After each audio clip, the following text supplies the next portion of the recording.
You're listening to AI Prism from Seoul Economic Daily. Three numbers just rewrote what it takes to land a job in Korea. Nearly 42% of young hires at Korea's top 500 companies hold a computer skills certificate, more than any other credential.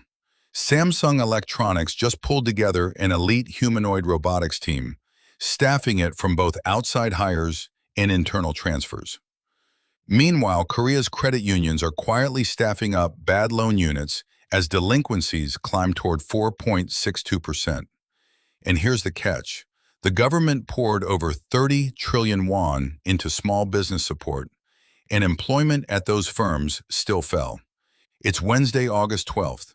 Let's look at what this means for job seekers and graduates in Korea. Korea's job market is being reshaped by three forces at once. Employers are prioritizing practical data skills over broad degrees. Robotics giants are racing to build in-house talent pipelines, and the financial sector is bracing for rising loan defaults. Government support programs, meanwhile, are struggling to convert cash into lasting jobs for young workers. Here's what the numbers show. The Korea Chamber of Commerce found that 9,780 of 23,055 newly hired young workers at Korea's top 500 firms, 42.4%, hold a national technical certificate led by the Intermediate Computer Skills exam.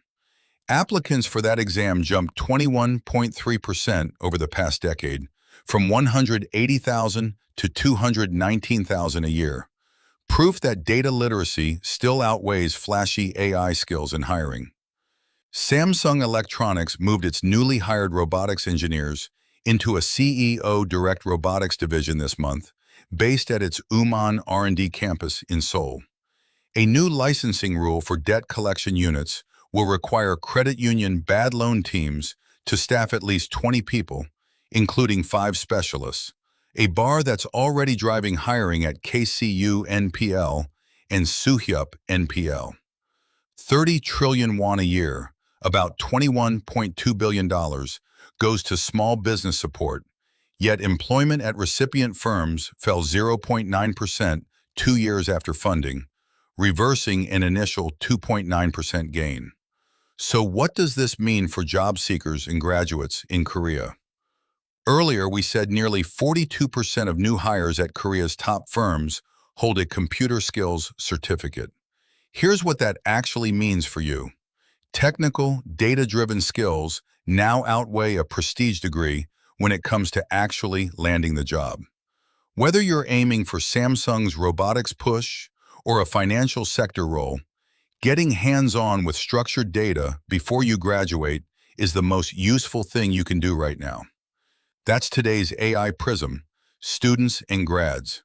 This episode was produced with AI assistance based on Seoul Economic Daily reporting and reviewed by a human editor. AI Prism is a WAN-IFRA award-winning series. We'll be back tomorrow. You've been listening to AI Prism from Seoul Economic Daily.